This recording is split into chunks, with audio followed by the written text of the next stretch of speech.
Alright guys, welcome back to the show, and this show is going to be installing the floor joists and the subfloor. So we're getting started here. I got a couple up last night. I'm starting on this far side and I'm going to work my way all the way across. So I'm starting over here, going to work my way all the way over there. The stairs will come up there. So I will start sheeting over there because I can go right up the stairs and then just work this way with my plywood subfloor. So I've got these started. The first one I put right up against the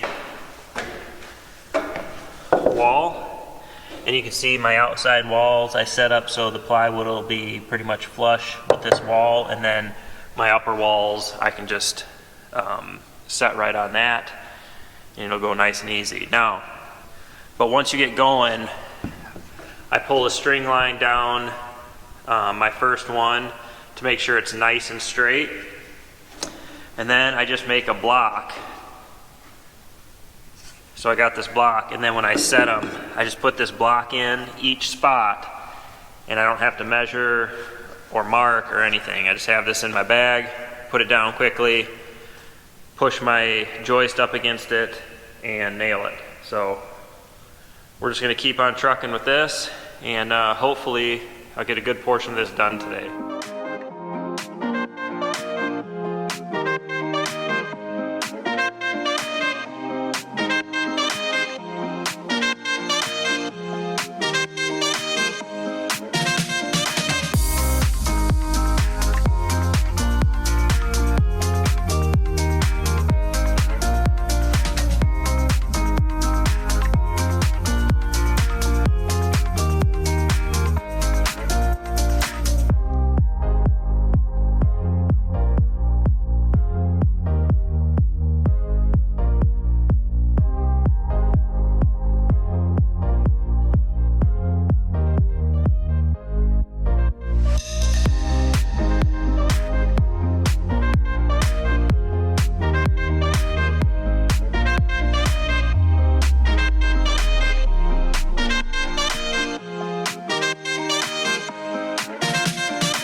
Alright guys, so this is the last joist that goes right there, and then there will be stairs that go up here. This will be kind of open. I got something else I'm doing here that I'll show you later, but anyway, and then I have 7 to go across here. But I'm about an inch away from the wall. If that happens, is I'm ripping a 2x4 down to an inch, and I'll just nail it on to that edge. You wouldn't even need to do this, but it's one of those things where, I don't know, it's just about going that extra little step, so that's what I'm going to do.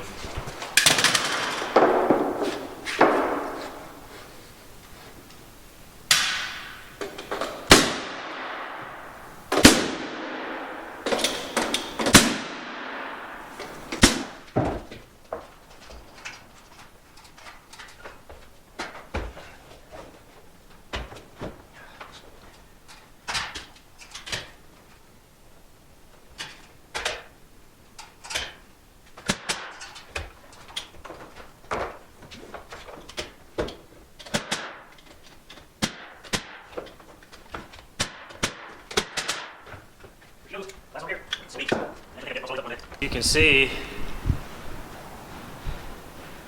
all that. That'll be all the upstairs. That'll be the vaulted area. Windows are a little bit higher here, but I opted to put one here only because I thought it'd be nice to have a window up here that I could open. It's going to be a little bit higher, so I think we're going to build a bench there so the kids can stand up there if they want, but I can still open that if I want.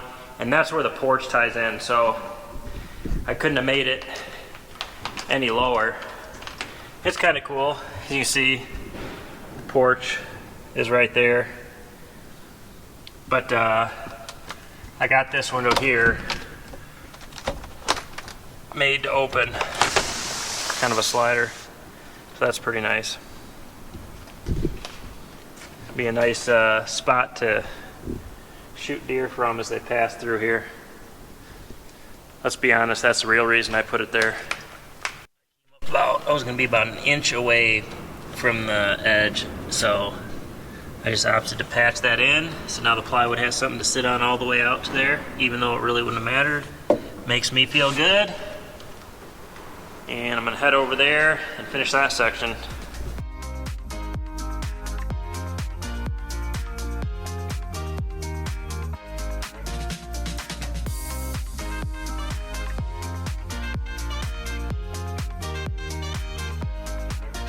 All right, guys, we got all the I-joist down, and now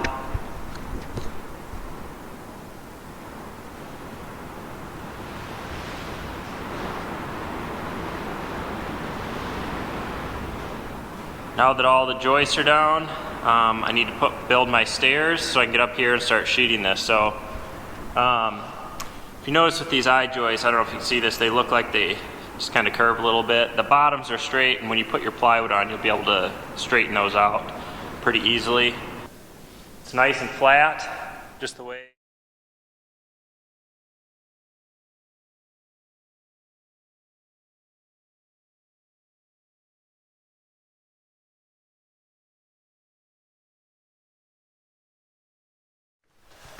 All right, guys, welcome back, and we're working on the subfloor up here, which there's a lot of debate over subfloors, but I'm doing what I've had really good success with over the years, and that's using 3/4 inch tongue and groove sturdy floor, and then I glue it using liquid nails subfloor.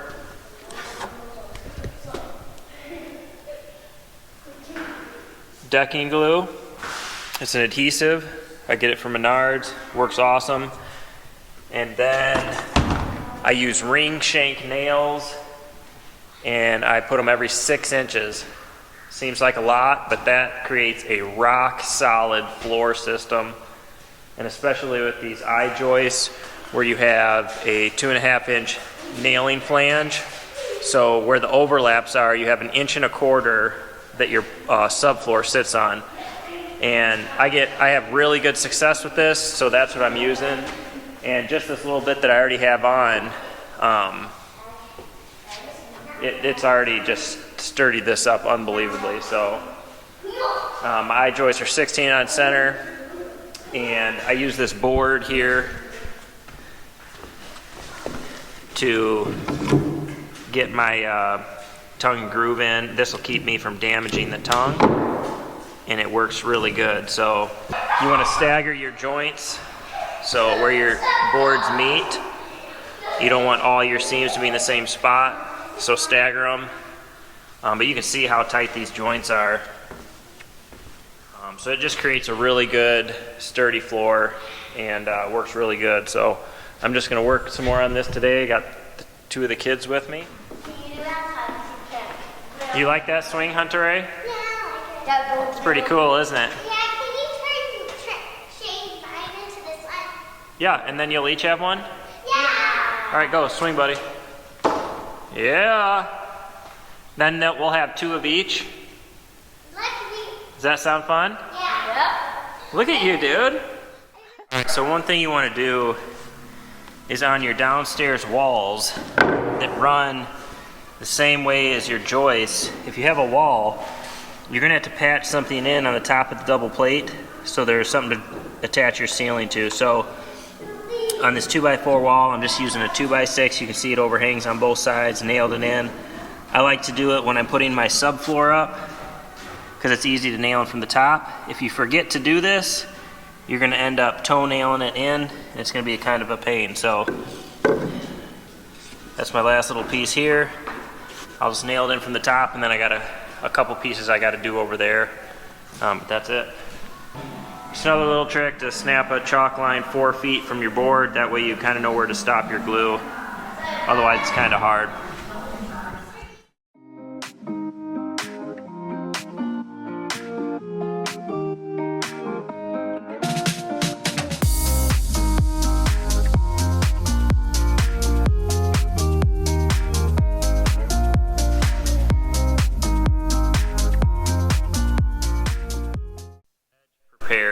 because I'm ready to put my final piece on.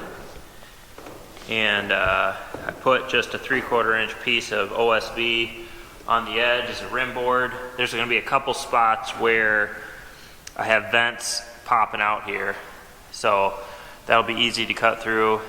I got all my ends nice and square and even, and now I can just run my next sheet of plywood, which I'll have to cut like a 1/2 inch off of it. It's like 47.5 inches, and then I'm ready to run the rest of this.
Alright, so I put glue on every joist, and then I have my tongue end up, my groove end down. I find it easier to slide my groove into the tongue than the other way, so slide it down. This board's a little warped, so if you kind of just push, I got it started. A lot of times if I jump on it, I can get it to go in, otherwise I got a board.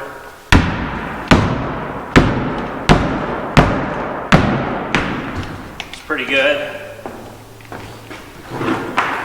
But obviously you don't want to hit these ends with just a hammer, so you just use a 2x4 and you just ram it up against there.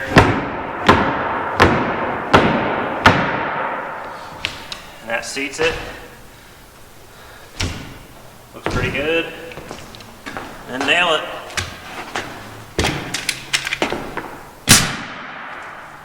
Like it.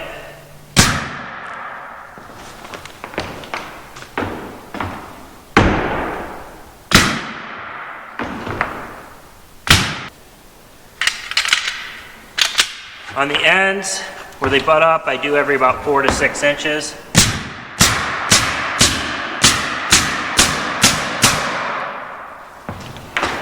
and then I put 9 across the middle.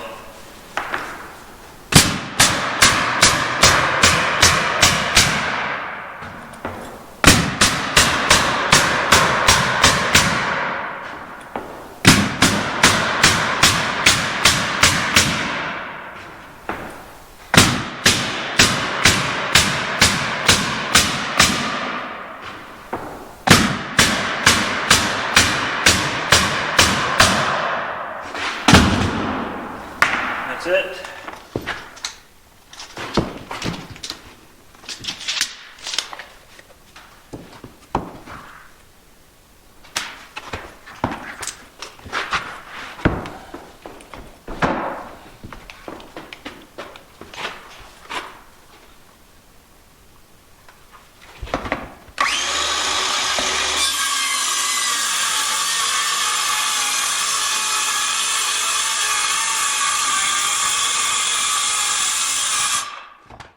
One thing you want to be sure not to do is drop your board or drop your piece of plywood, because it'll blow your glue all out. So you just want to set it nice and easy down onto the joist.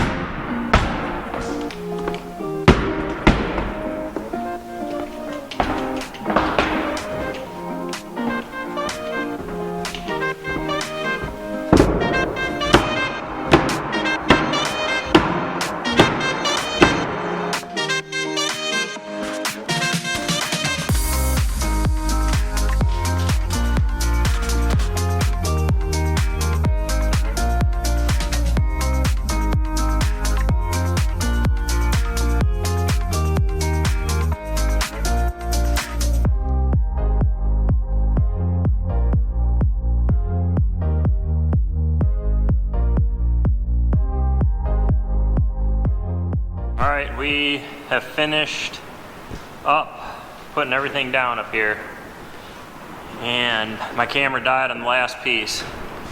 I just got a couple things to finish up. I got a snap line here and cut a couple pieces off that are overhanging. This is just rock solid, man. I couldn't be happier with the way it turned out. So just a couple things on the floor joists and subfloor. I know a lot of people are going to say I should have screwed the subfloor, but I made this decision based on past experiences putting subfloor down, and I've had really, really good success gluing and ring shank nailing this plywood down. It is tons faster. It is rock solid.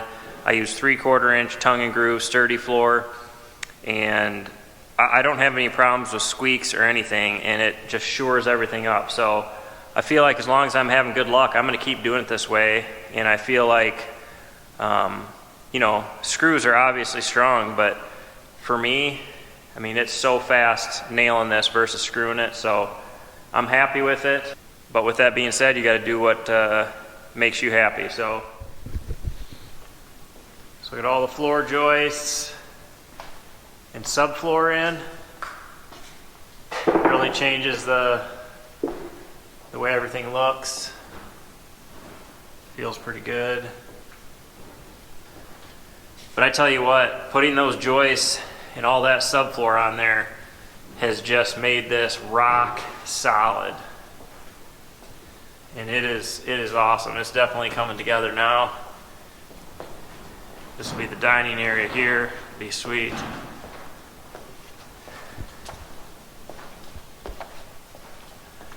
I got a temporary railing up here now just to protect the kids and me. Actually, when I'm up there, it's easy to forget where you're at, but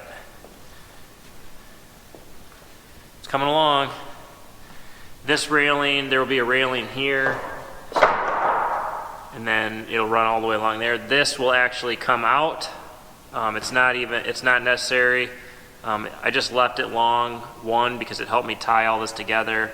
And once I get these brackets made and get those post anchors, I'm going to cut this off, and then that'll all be open. and then there'll actually be a wall that goes all the way up right there, and then there'll be a fireplace that goes up right there all the way. So I appreciate you guys watching. If you have any questions on the floor joists or the subfloor, just throw me a question in the comments. I try to answer as many as I can. It's not possible to answer them all, but I'll try to do my best. So thanks for watching, and we'll catch you on the next video.